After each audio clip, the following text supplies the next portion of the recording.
From MNT Goat, the IQD rate on the QFS is $3. Marks, that is well within the range that I am expecting to see. Iraq exports goods to China worth about $30 billion in just 9 months. The reconstruction of a war-torn country is massive. If you've been invested in this for a long period of time and done your research, you know back in World War II we had Germany, Japan. What happened to those countries? They got destroyed, sadly, but they build them back to powerhouses. Iraq's going to be another powerhouse. The development road is going to support that. It's going to be huge. What did Dr. Sabibi want in order to bring forth the new exchange rate for the Iraqi dinar to remove the 3 zeros sanctioned program rate? Stability and security. Banks were still being nasty, they were still selling dollars under the table at a ridiculous exchange rate. Isn't what Jesus was mad about were the money exchangers ripping off the innocent people? Yeah, that's what I'm mad about because it has delayed my investment. But no more. Do you agree Sudani has control of his banks? He shut down over 100.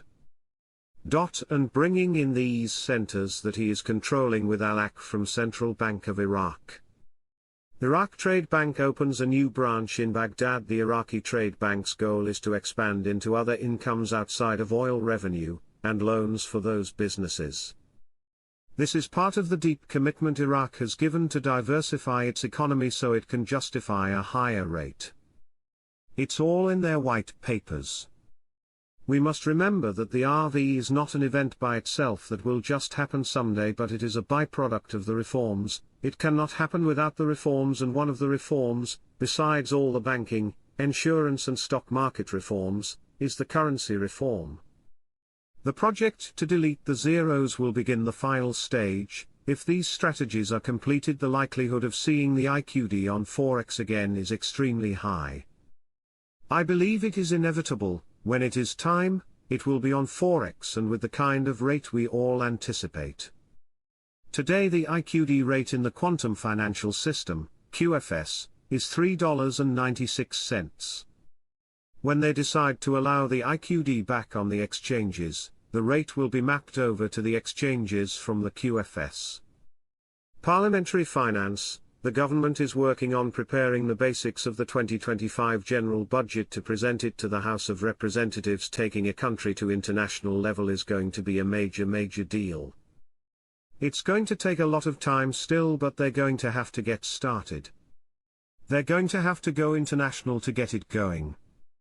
Dollar falls slightly in Baghdad Stock Exchange and Exchange. This is showing us stronger stability, which is something Dr. Shabibi wanted before a new value.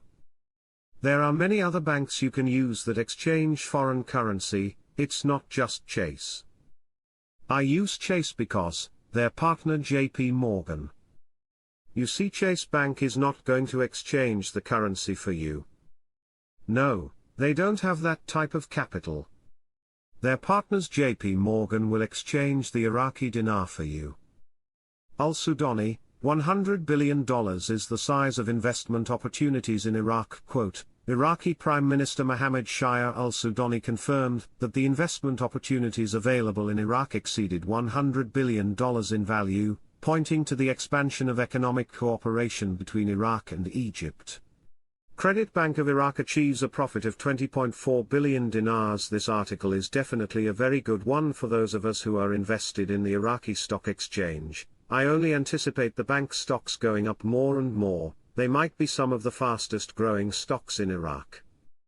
The reason for that is because they keep expanding on the banks, putting them through reform. All that's going to do is drive up the value of the stocks.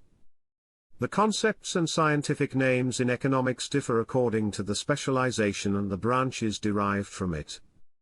When talking about the exact specialization, economic variables must be named by their scientific names.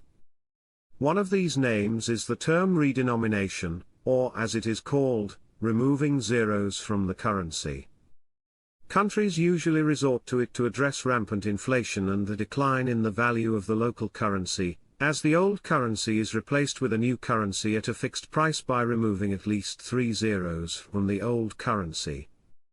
Currency revaluation becomes necessary when it comes to hyperinflation because it takes a very large number of old banknotes to facilitate trade, especially in local markets, and small banknotes become useless, as an individual needs millions of banknotes to buy simple or necessary household or food needs. An example of this is what happened in 2006 when Zimbabwe renamed its currency at a rate of 1,000 old Zimbabwe dollars for a new Zimbabwe dollar.